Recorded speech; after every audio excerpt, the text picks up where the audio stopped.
Imagine a weapon that travels 10 times faster than sound, not carrying a single payload, but 6, not aimed at one target, but spreading towards 6 different points at the same time.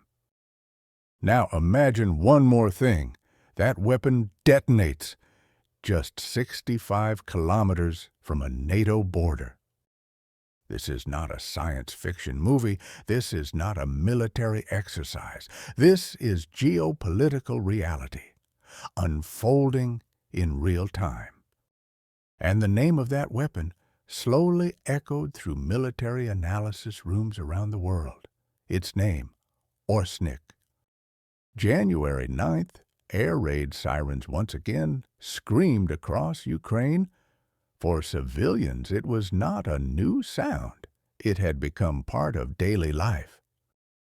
But that night, the warning was different. Not drones, not cruise missiles.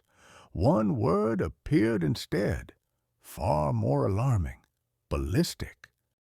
What shocked the world was not only the type of attack, but the weapon used to carry it out. A city in western Ukraine. Not a front line, not a contested zone, but a strategic city, just tens of kilometers from Poland, from NATO. This location was not chosen by accident.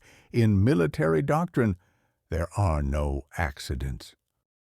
Launching a weapon this advanced, this close to NATO territory, is not random. It is a message. A message not delivered through speeches, not through press conferences, but through missile trajectories and thunder in the sky. The message was clear: we can reach you whenever we choose. Security camera footage near the impact zone captured something unusual. Not a single explosion, but several glowing spheres falling almost simultaneously from the sky.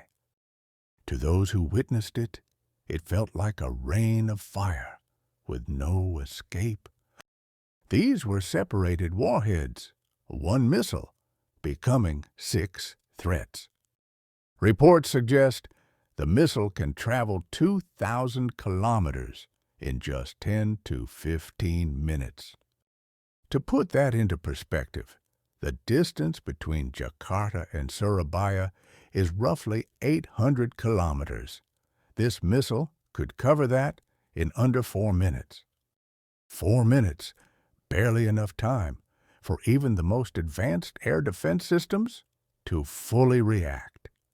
By the time radar detects it, by the time calculations begin, the target may already be destroyed. Many ballistic missiles are fast, but orsnik is different.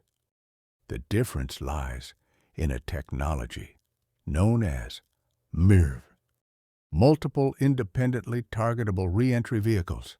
One system, many warheads, many targets. Imagine a bus rising to the highest point in the atmosphere.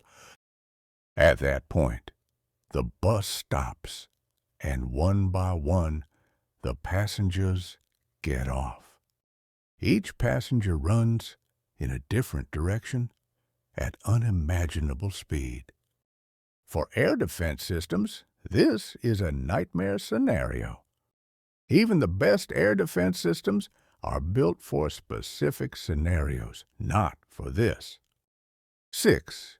Maneuvering hypersonic warheads, approaching simultaneously, push defenses beyond their limits. Radar can lock on to one target, but once it splits, the system becomes overwhelmed. This is called saturation, not because defenses are weak, but because the threat is too advanced. This strike used conventional warheads, not nuclear ones. The destruction comes from pure kinetic energy. Speed itself becomes the weapon. Which raises a question: if it's not nuclear, why is it so terrifying?